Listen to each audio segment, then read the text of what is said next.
Hello, everyone. My name is Alex Grigorescu. I'm the chair of the Political Science Department at Loyola University Chicago and the director of the Center for Research on International Affairs.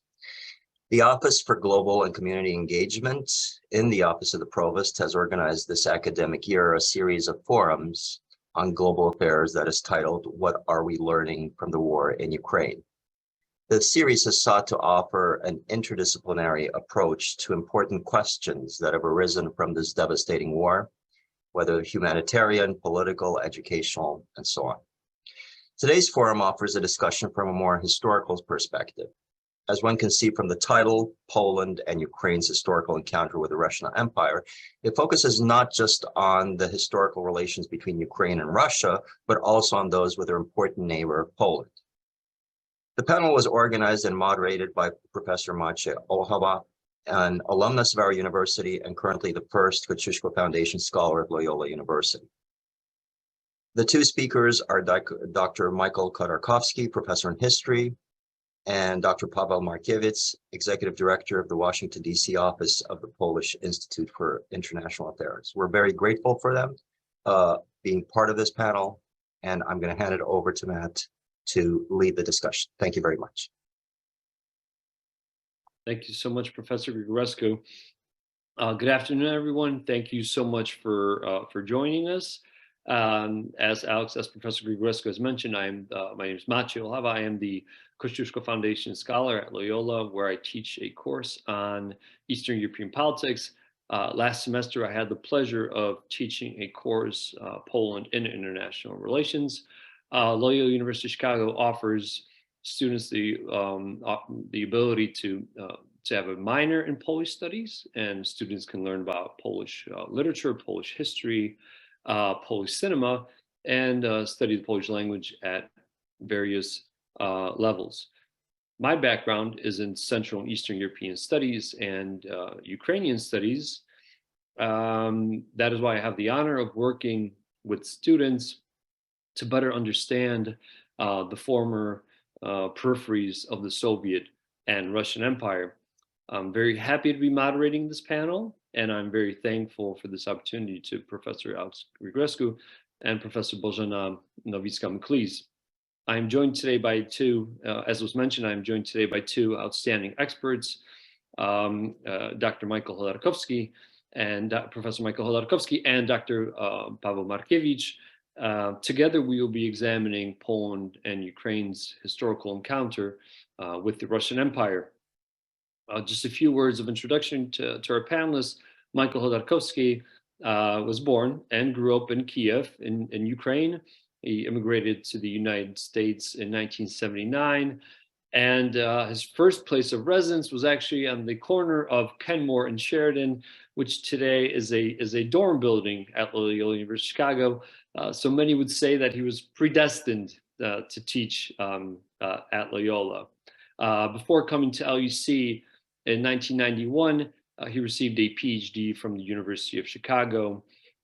He has written extensively, and he's the author of numerous publications on Russian history, and often contributes commentaries to the media. I can just add that Professor Khodarkovsky was my professor when I was at Loyola, and he sparked my interest in the Soviet Union and Russia. And then later, when I went to Poland and studied in Poland, I was walking in the streets of Kraków past a bookstore, and there I see Na granicach Rosji budowanie imperium na stepie. So the Polish edition of Russia's steppe frontier, the making of a colonial empire. And I thought to myself, wow, that's really cool. That's my professor from Chicago. So really enjoyed that. Paweł Markiewicz, Dr. Paweł Markiewicz, divides his time between Warsaw and DC. He is a historian of 20th century Central Eastern Europe. He currently serves, as was mentioned, serves as the executive director of the Washington office of the Polish Institute of International Affairs. He is a native of Massachusetts, and he completed his MLA at Harvard University School of Continuing Education and Extension Studies, received his doctorate degree from the Jagiellonian University in Kraków, and he also completed a visiting fellowship at Harvard University's Ukrainian Research Institute. Paweł is the author of a book titled Unlikely Allies, Nazi German and Ukrainian Nationalist Collaboration in the General Government during World War II. Thank you, Michael, and thank you, Paweł, for joining us today. So much is happening around the world that it would be very useful for us to hear the perspective of two historians, who specialize in Russia and Central Eastern Europe and Ukraine and Ukrainian-Polish relations. If I could just do a brief look, if we could take a brief look at what was happening in the past few days. Last week, Su-27 fighter jets downed an American drone in international waters in the Black Sea. That same week, Poland said that it would send MiG-29 fighter jets to Ukraine. The following day, Slovakia said it would do the same. The International Criminal Court in The Hague announced an arrest warrant for Vladimir Putin for war crimes and for kidnapping thousands of Ukrainian children. This week, Chinese leader Xi Jinping was in Moscow for a 3-day visit, while Prime Minister Kishida of Japan was in Kyiv. So it's so much happening, so many developments, sometimes difficult to stay up to date. But to better understand all of these developments, let's take a step back and consider Poland and Ukraine's historical encounter with the Russian Empire. So first question to Michael, if I may.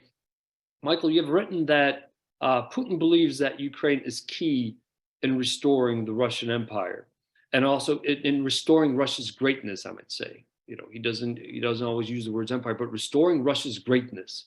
Now, why is that?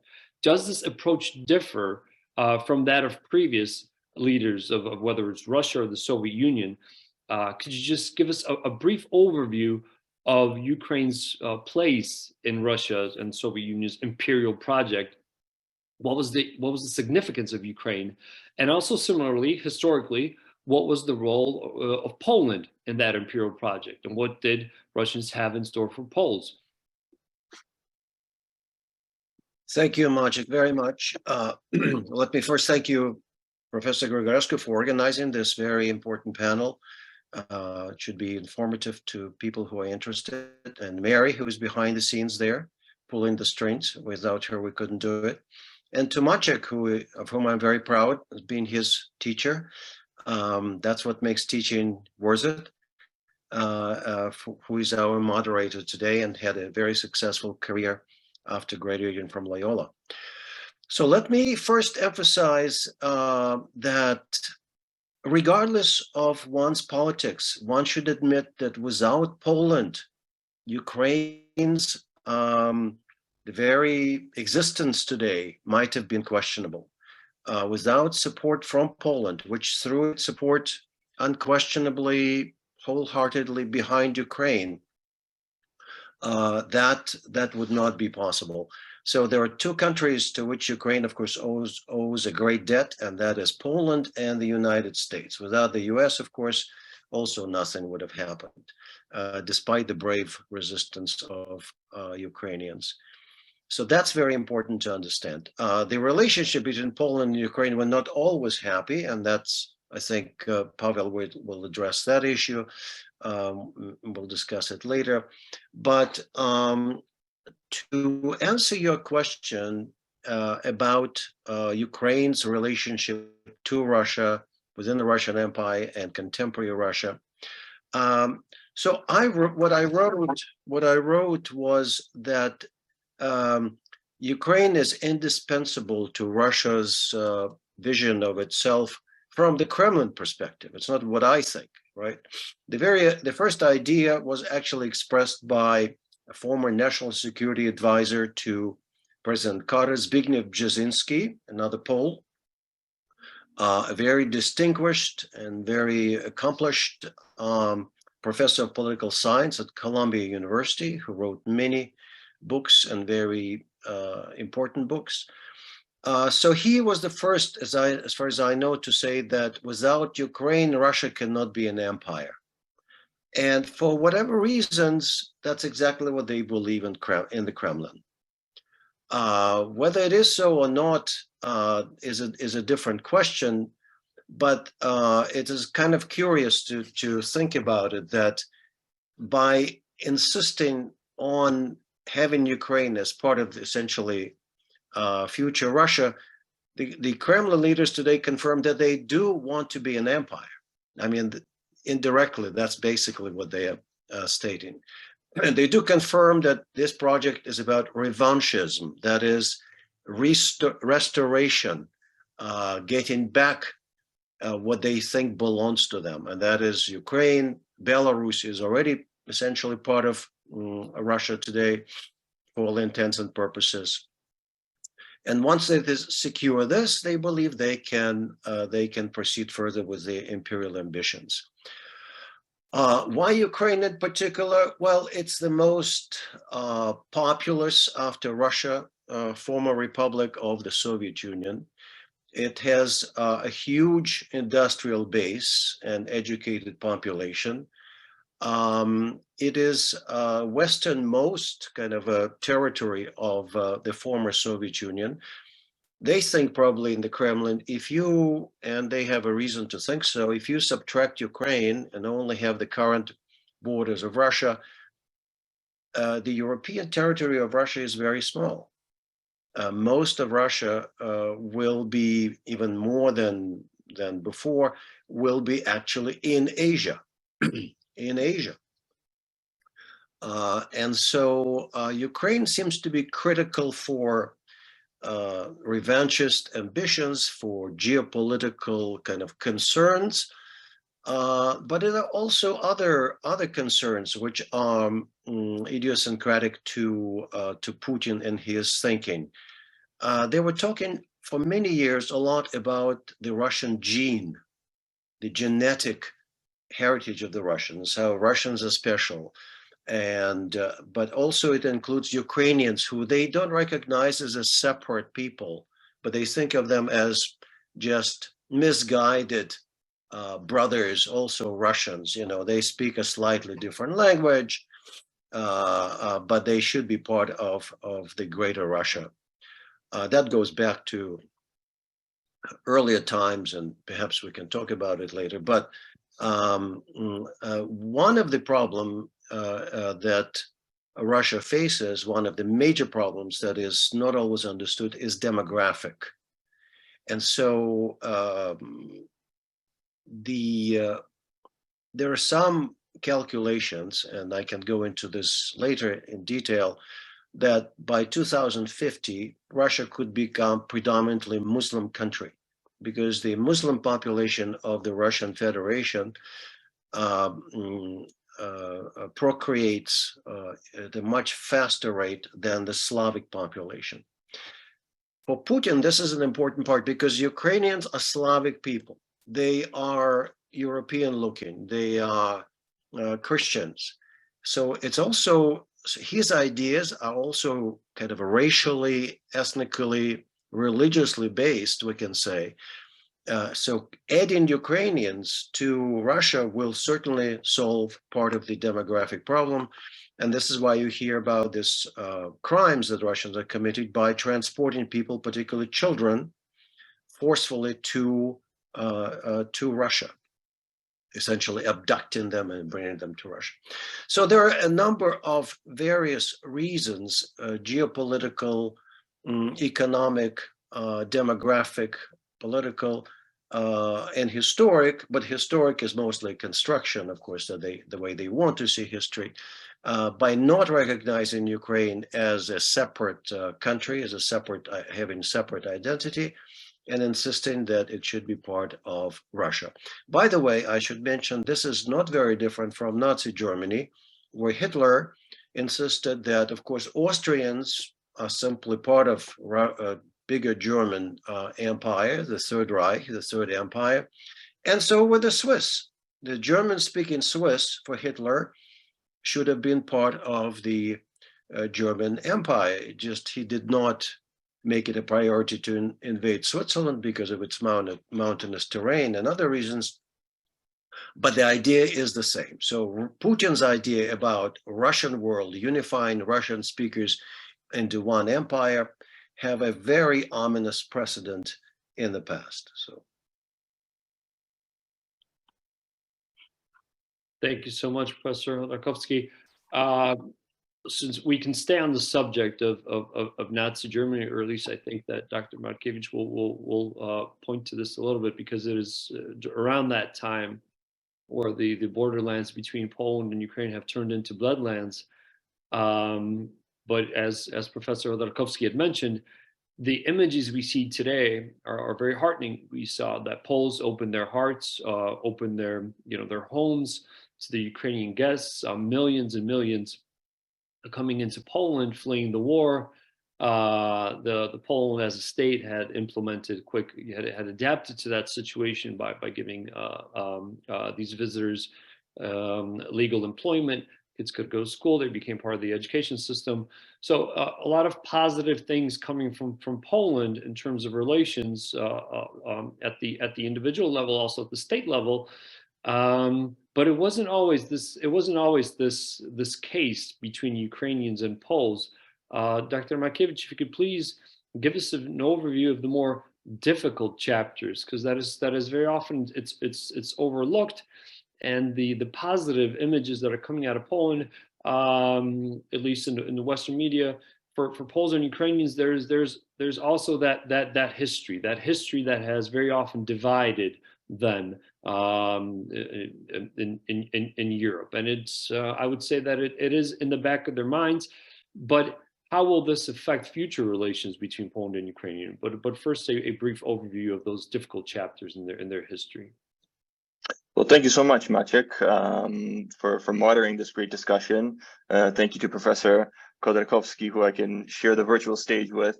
And of course, thank you to Professor Grigorescu and Loyola University for this generous invitation to speak on a very important subject and on these important questions.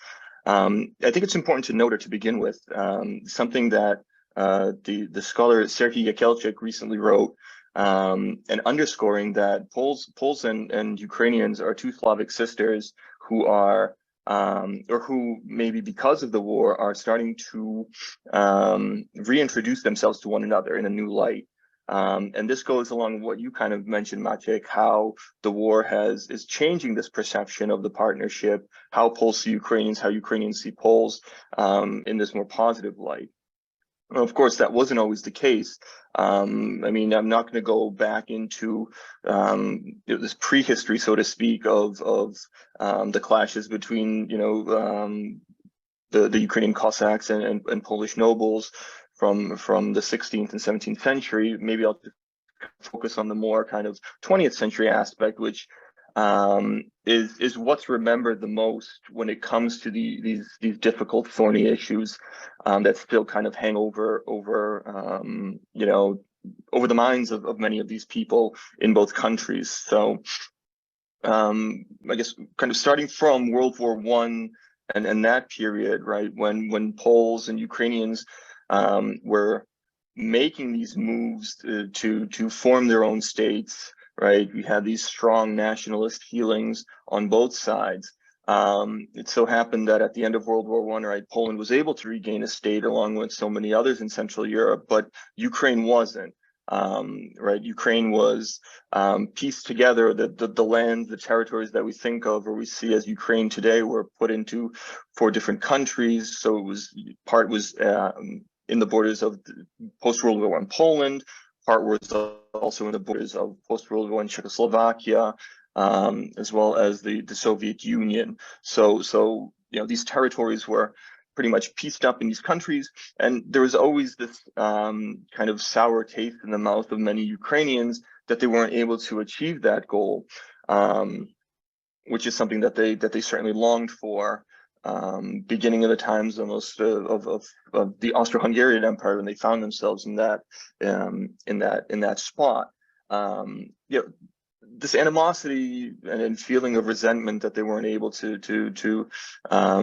get their own state certainly contributed to some of the movements that were formed, especially in interwar Poland, which I'll kind of maybe focus on a little bit more. These strong nationalist feelings that found resonance among a kind of disgruntled group of Ukrainians. It didn't help, obviously, that certain Polish governments, whether they were more conservative, more liberal, had different ideas of how to assimilate these people as well, right? There was an overarching idea that Poland, interwar Poland, which was a very large multi-ethnic state, was seen as a Polish state in which these multi-ethnic groups had to have some kind of loyalty to it in order for the state to be this, the state that it wanted to be. And in this kind of process of whether Ukrainians in Poland would be more, let's say, assimilated nationally or more assimilated via state kind of model, the approach differed as to kind of how they were treated in interwar Poland, right? So you had some laws were put in place that kind of limited some of the education opportunities that Ukrainians had, some of the employment opportunities that Ukrainians had in those regions as well. There were ideas of working closer with them. There were also ideas of trying to give them more opportunities from these different groups in decision makers, policy makers in Poland, which worked to its kind of detriment a little bit, because they couldn't come up with this kind of one silver bullet almost policy or solution when it came to approaching what was a very large ethnic minority in interwar Poland. And when these groups formed together on the Ukrainian side, right, with these nationalist groups that saw their goal as being gaining a state of their own through whatever kind of means necessary, whether it was through kind of political means, whether it was kind of something more harsh, almost like a terrorist style means, it became very dangerous. And there were instances of Polish politicians being attacked. There were instances of Polish politicians being assassinated as well. But there were also very, very many instances of these Ukrainian groups targeting common Ukrainians as well, for supporting or kind of living in this state system where they weren't maybe as vocal as some of their colleagues were against it, but they tried to kind of make their own ways within it. What's important in this interwar period is certainly also the fact of the rise of the fascist movement, first in Italy, and of course then in Nazi Germany. This is something that a lot of these Ukrainian nationalist thinkers kind of saw some kind of resonance in for their own end state goal of forming this Ukrainian state, right? I think it's worthwhile to note that I think Mark Mazur, the historian Mark Mazur, called it this time the dark continent. That's how he described Europe, when it kind of fell into this notion and this idea of fascism and as being a solution to these different problems. And this is something that many of the Ukrainian nationalist thinkers jumped on and really kind of pushed them in a little more radical direction. And when World War II broke out, this gave them, as they saw it, an opportunity to fight for and hopefully get some kind of either an autonomous region of their own or even a state of their own, which is always their goal, was the state. So what we saw between 1939 and 1945 was this kind of gravitation toward Nazi Germany because of what it kind of could do, right? It destroyed the Polish state, for example, which was seen as, up until 1941, the main oppressor for Ukraine, right? When it attacked the Soviet Union in 1941, it moved so far into that territory in 1942 and then partially into 1943 before they were routed at Stalingrad and the whole retreat began.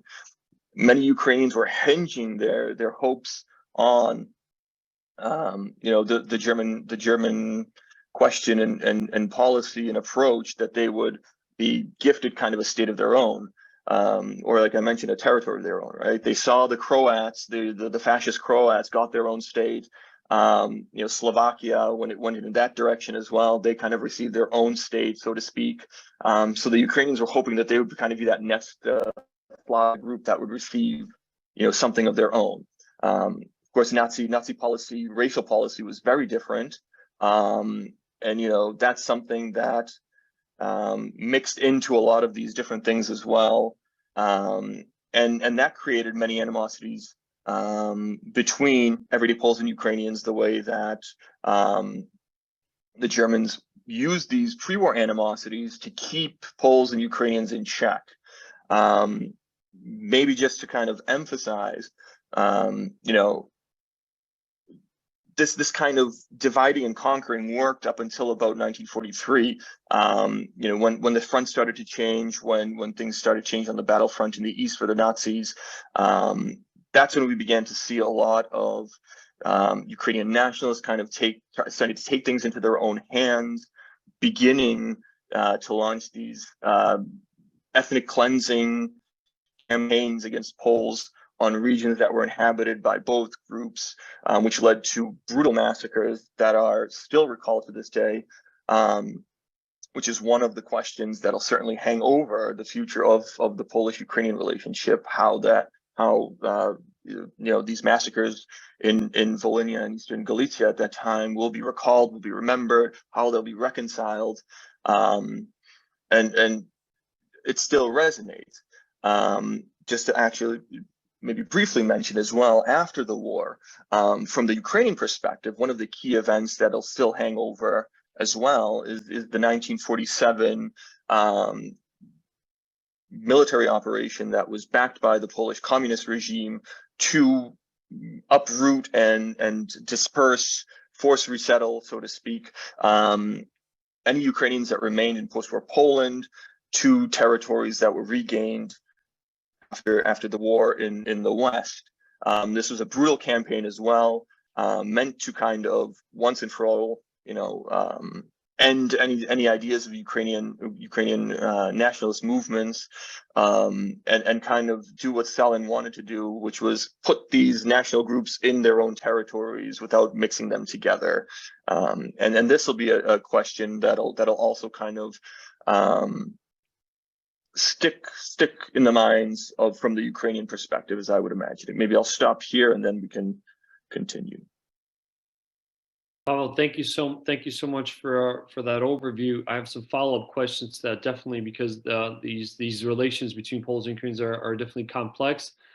But I'd like to come back to Russia, as you had mentioned, whether it was Nazi Germany or Soviet Russia, they're always able to drive a wedge between Poles and Ukrainians, exploit various animosities between them, various stereotypes.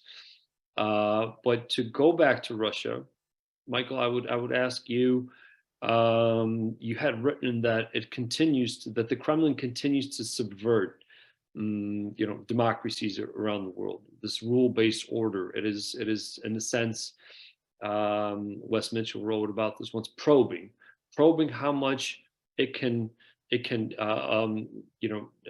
undermine the international rule-based order that was set up to a great part by the United States after World War II, and that it has been giving a bloodline to dictators in places like Venezuela, Syria, and of course Belarus. You had mentioned Belarus, which is pretty much a colony of the Kremlin right now. But what about its relationship with China? Can you give us more information on how you see these relationships developing, especially giving the Russian Empire that expanded into you had mentioned that most of the country that we recognize as the Russian Federation is in Asia, and China has obviously been eyeing the resources in Siberia, and with Xi Jinping's visit to the Kremlin, what do you make of this relationship? It doesn't appear to be a partnership among equals, does it? Certainly not. So behind all the smiles and handshaking that you see, it's a very clear relationship that shaped up and has been in the process of being shaped up for a while. And that is essentially of Russia being a subservient partner to China. There's no question about it. Chinese are at a great advantage here. They're buying Russian gas and oil at a huge discount, right? They essentially, there's an old conflict. If you, as a historian, I'll take you for 1 minute back to the old days of empires, when most European empires colonized different parts of China in the late 19th or early 20th century. And by 1920s, after World War I, most of them have left, except for Russia, which actually occupied a huge chunk of Chinese territory in the 1870s along the Amur River. There's a huge territory there. It annexed it to the Russian Empire, and it never returned it. It returned only after Mao came to power in 1948, when China was established as a communist republic, communist China. Stalin returned Port Arthur on the Korean Peninsula and the small part there as a favor to Mao Zedong, but this territory was never returned. So in the 1960s, it actually led to some military conflict between China and the Soviet Union. There were some, there was an exchange, people were killed, there was exchange of fire. I will allow for one moment of levity to tell you a famous joke about that particular period, how it was reported, this conflict, in the Soviet newspaper. And the Soviet newspaper reported like this: the Chinese tank opened fire against a peaceful plowing tractor on the Soviet territory. The Soviet peaceful plowing tractor returned the fire and suppressed the Chinese tank. So that was how it was reported. Anyhow, more seriously, what China is getting now, without firing shot, is back essentially those territories that it always considered to be part of China. So the deal is that that Russia actually leases these territories to China for a period of 80 years. But in reality, Russia has no people to populate these territories, no population. There's no economy there. Everything is hinged essentially on trade and connection to China and population across the border, which is 80 million people versus 6 million people along the Russian border. So in reality, China already controls this territory. It has huge businesses, agribusinesses there. It do timber, pig, raising pigs, and so on and so forth. So this new treaties and visit by Xi in Moscow only confirms this kind of relationship. I will only say this, in my own view, that there are many people now in the Kremlin who are not very happy to see Russia become a servant of China. All the oligarchs and Russian officials have their houses in Europe. They have houses on the Italian lakes and on the coast of on the French coast and elsewhere in Spain. I don't see them building houses on the lakes near Beijing or anywhere else in China. They are not happy about it. This is, we can look at the smiles and think of this as a success for China and Russia. I think Putin will pay the price for this kind of a pivot, and when and how it will come, we will have to see. Thank you. Thank you so much, Michael. Well, it appears from what you're saying that the Kremlin is losing, if we look at this in the context of center-periphery relations, it is in fact losing some of those peripheries. And a question for Paweł, in Imperial Ends, Alexander Motyl writes that empires don't end when the core ceases to control the peripheries, but when there's significant cooperation, when there's significant interaction between the foreign peripheries. Do you think we see that now between Poland and Ukraine? Well, to put it in a simple way, you and I, Maciek, do see it in that way, as we wrote. So of course, I'm going to continue to defend that as yes, that's putting it in the short, simple, sweet way.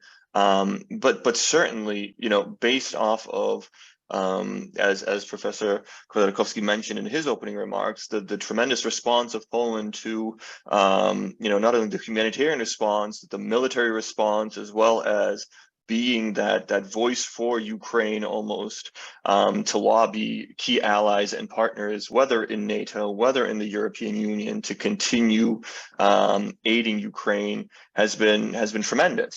And you know, that goes back to the historical understanding and notion that, for example, Marshal Piłsudski had, that there's no free Poland without a free Ukraine. This is very, very closely interlinked. Poland's stake as a stable European partner or player is certainly linked with any type of future partnership with Ukraine. And you know, we are seeing it. As far as I know, in the works, there is in the works a Polish-Ukrainian strategic partnership that's going to be penned very soon between Warsaw and Kyiv, which will be a very strong signal at how close this relationship is getting on the political level.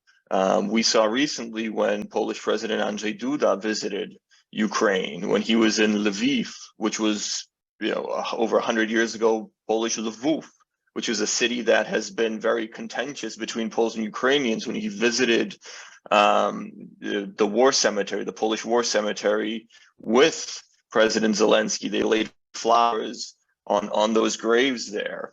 To think that, you know, a century ago, Poles and Ukrainians were shedding blood between one another in those spots, where the Polish and Ukrainian presidents were standing side by side next to one another as partners, is certainly, right, evidence of this, how these periphery states, so to speak, are coming together in the face of, you know, Russian aggression, Russian imperialism, which is something that is still alive and kicking. And that's the most concerning thing.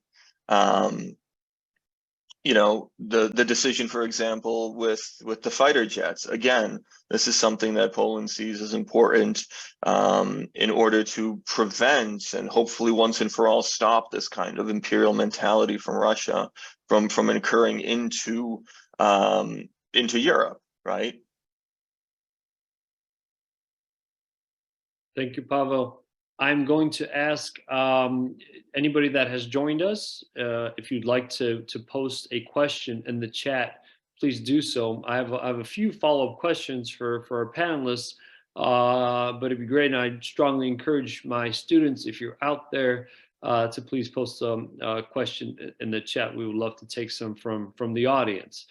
A follow-up question, actually, to both of you, because it appears that we are entering this world very much divided between what was considered during the Cold War and later on the free world, countries in Central and Eastern Europe that have willingly asked and met the requirements to join NATO. And with the visit of the Prime Minister of Japan in Kyiv, I think that was also very symbolic. At the same time that Xi Jinping was at the Kremlin. If we look at that through the perspective of China, what's in it? Isn't it in China's interest? And maybe Michael first, isn't it in China's interest to weaken Russia? But at the same time, wouldn't they want to weaken the leader of the free world, as we consider the United States, especially now, given that, as Michael has mentioned in the beginning, if it was not for the United States, we don't know where Ukraine would be today. So a sort of dilemma on the part of Beijing. They want a weak Russia, but also a weak United States. What is your take on that, Michael? Well, I don't think it's a dilemma. Actually, Russia is already weak. China has, I think, has very little concern for Russia at this point. Uh, it's building up its nuclear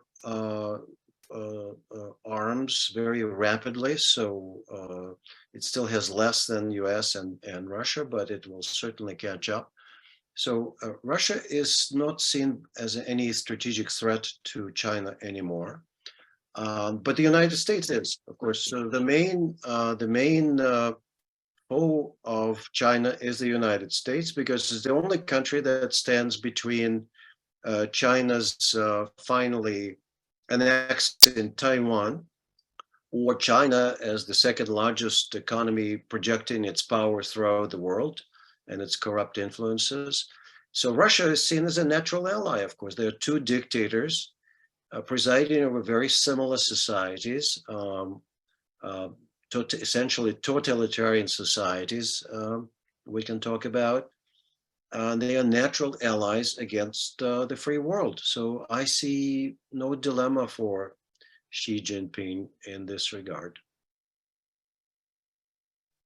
So Paweł, given Michael's perspective, the question would then be, does China supply Russia with the weapons or the different components that it needs to fight the war, to continue fighting the war in Ukraine? We've seen that they have not been successful, especially in Eastern Ukraine and Bakhmut. Bakhmut holds.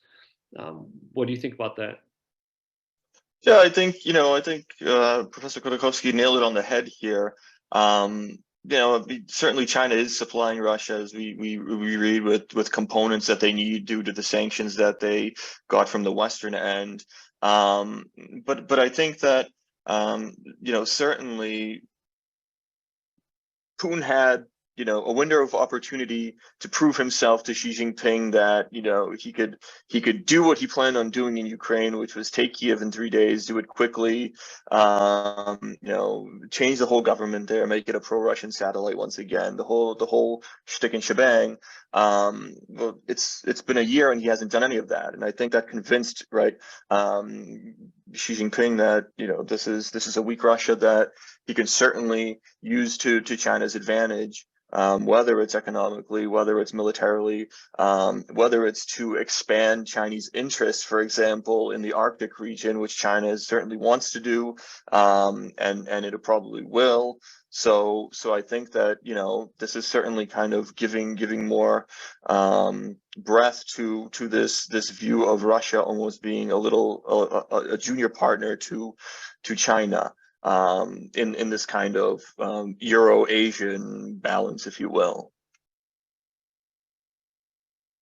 Thank you. And what about international organizations? From what I remember, Russia is supposed to hold the presidency of the UN Security Council in April. That could prove to be very problematic. And I have a question from the audience concerning part of that. How do you think the relationship with Russia as one of the big five in the UN will change after the war? Maybe Michael? Unmute? I can unmute. Relationship between whom? You mean the person means the West and Russia, or? I think within the UN Security Council, within all those players. Well, as we already see, it's very sad to observe, but a good part of the world, mostly developing countries, are sitting on the fence, and they are not expressing their condemnation. They are not, they're still dealing with Russia. South Africa, for example, is one of the worst examples, where they just had military exercises with Russian Navy in South Africa. So what's happening, these countries are often run by very corrupt regimes who are very vulnerable to petrodollars that Putin and his officials are using to corrupt them further and to prevent them from joining the coalition of democracies. So that that is a problem that needs to be addressed. South Africa is one of the most corrupt governments right now. In many other countries, we find the same situations on other continents.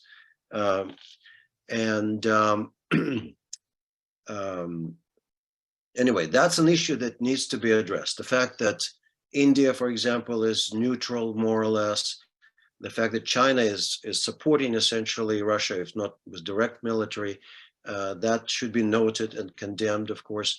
But imagine, for us, we have a power of retrospect. Imagine World War II and Nazi Germany, and there will be countries that saying, well, you know, Nazi Germany is not so bad. Maybe they should find a compromise and agree with Poland or the Soviet Union or whatever, France that they occupied. It was France, actually, they did. And so on and so forth. So that is unacceptable, but how it will be resolved in the United Nations, we will have to see. Thank you, Michael. So a very similar question, Paweł. I'll ask you the same thing. If you could share your ideas on what that relationship will look between the players in the UN Security Council. But a very similar question is, how do you think the international community will treat Russia in the post-war? Do you think Ukraine will gain more power or hold a more vigorous reign in the international community? Very similar questions. Your take on that? Yeah, I mean, it'll certainly be very, very interesting to see whether, or it maybe in a different sense, it'll be interesting to see what kind of security guarantees Ukraine will receive in order to fend off any kind of attempts, at least, of imperial designs once again, right? This also is the question of, right, whether Putin will remain in power, whether there'll be a Putin-like regime after him, which is very likely. So I think that's kind of linked into how Ukraine will be treated and by whom. I think that's very important as well, right? Who will be a key stakeholder in providing Ukraine with these kinds of important guarantees, and in what way will it be guaranteed this security for itself in the future? Poles and Ukrainians, I think alike, at least in this sense, in that it's not a question of if Russia will do it again, it's a question of when Russia will do it again, right? That's always something that's been in the back of the minds of Poles, Ukrainians, Lithuanians, Estonians, right? All these nations that were once part of the Russian Empire, satellites and or directly part of the Soviet Union. So this mindset is there. I think it's something that's also been echoed quite a lot recently. The chief of the Polish General Staff, General Raymond Nadrzejczak, has a great saying that I like and that I tend to repeat as well. And this just doesn't go only for Poles, but it also goes for the other nations that I mentioned. That we're not Russophobes, we're realists, and we understand the threat that Russia presents, the imperial designs that it has. And in order to stem those, right, Ukraine will have to be given some kind of a security guarantee in some kind of multi-ethnic, multilateral concept, in order to make it more important. And by doing so, right, giving it these security guarantees, it'll certainly give it more precedent on the world stage in that sense. Thank you so much. I have a question from an audience member. If you could kind of discuss the likeliness of this scenario very briefly, and then I have a concluding question. But in the event of Poland joining the war against Russia, will that officially draw Belarus into the war due to the long border the two countries share? Michael? Well, I don't think Poland will join the war, because Poland is a member of NATO. So if Poland joins the war, that means NATO has to participate in the war. So that'll be a completely different scenario. So I don't think Poland has any intention of joining, unless it's attacked by Russia, obviously.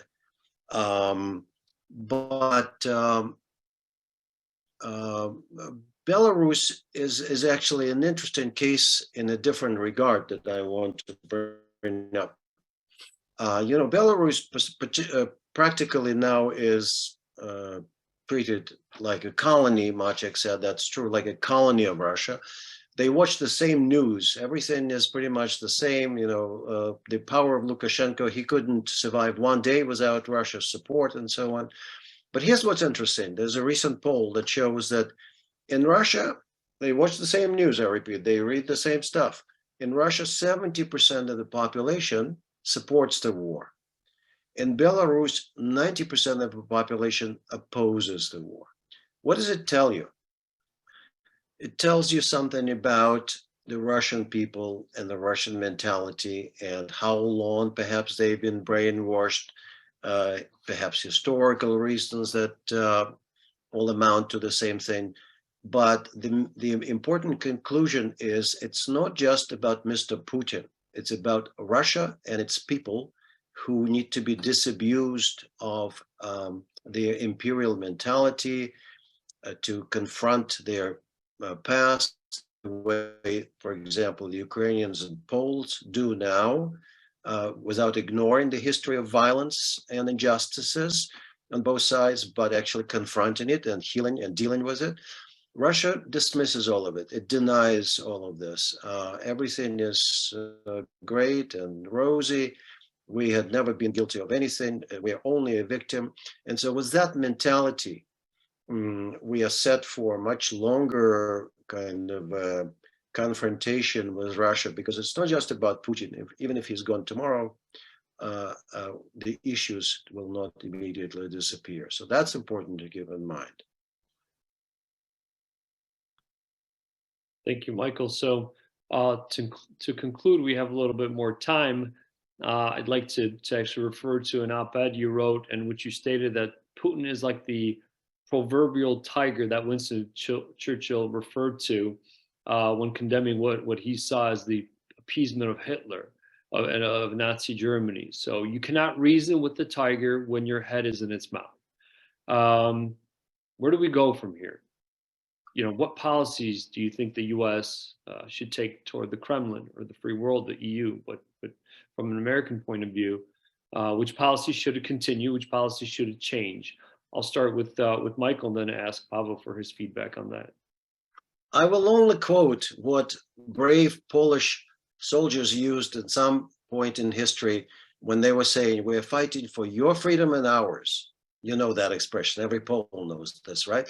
That's exactly what's happening in Ukraine. Ukrainians are fighting for their freedom, but they're fighting also for freedom of Poland, of other Europeans, of eventually US, because if Russia is not going to attack it directly, it certainly will try to do everything to undermine US interests and US power.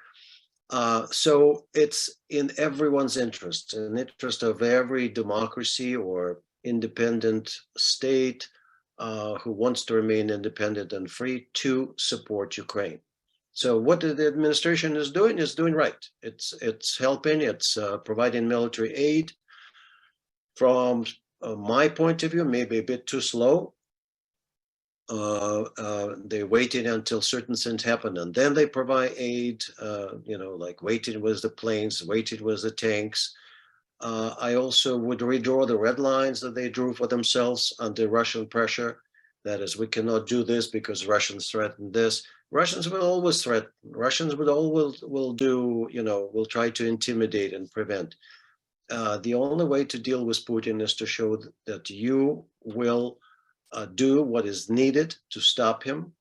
And he essentially, his psychological image of a coward, we know that. And that's the only way to deal with cowards hiding behind the big walls of Kremlin. I'll remind very quickly to everyone who listens of a very simple event. It happened under the Trump administration when the defense secretary was, I forgot his name, a very respectable general in the first 2 or 3 years of Trump administration. And so the Russians were approaching the American positions in Syria. And they were warned several times not to do it. There was an American base in northern Syria. And at some point, they ignored all the warnings and they continued to approach. And so the Defense Secretary of US ordered the, I think they're called the Warhogs, this A-10 planes that are designed to kill infantry. So they sent the planes, they killed several hundred Russians. What happened? Most of the people didn't hear about it. And what did Moscow say? They said, well, these were private, this was not Russian military, these were private Wagner troops, so we don't care about them.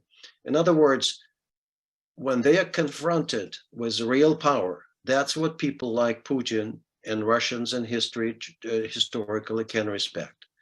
If they are confronted only by words, they will make you feel that they will actually manipulate you, and you will have no chance against them.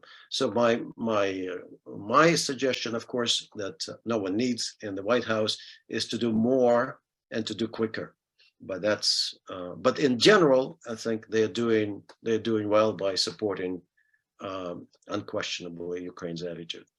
Wonderful. Paweł, we have 5 minutes left for your points on this. Yeah, well, I think, I'm in full agreement with Professor Khodarkovsky here as to, the question of continuing support for Ukraine, while underpinning it kind of with the power that the United States has, whether it's that kind of military might or, rallying and extending the circle of partners and allies to support this cause. If we look at it historically, right, when the United States kind of falls back into its own self, when it maybe leaves Europe or ignores Europe a little bit, we saw it in the 1930s, going back to what I mentioned beforehand, when fascism rose, and it played such an important part of shaping the continent for that decade, and this was pretty much a part of, right, the U.S. not being involved and unable to kind of secure and stabilize what it helped create after World War I, while these authoritarian fascist regimes had the will to upend it, and they certainly destabilized the situation on the continent for quite some time. And we can almost see parallels to this now, right? We do have on one side the Russia-China kind of autocratic axis that's looking for ways to upend, right, the rules-based order, the free world, so to speak. And if the United States takes, for example, this kind of laissez-faire kind of isolationist perspective, it'll certainly be something that I think that the U.S. would regret in the future, as it'll be something that they'll have to reinvest more treasure in than they are now. Thank you so much. Thank you for answering these questions. Thank you for joining me today and being and examining that relationship between Ukraine and Poland, that relationship between Russia, Ukraine, and Poland. I'm glad that we were able to look at China and this and the United States in this very complex relationship between all these players. Very thankful to Loyola University Chicago for organizing this. And thank you to Mary Usher for helping us, for assisting us. Thank you to all the participants. And thank you for your questions and for your participation today. Have a wonderful day, and all the best.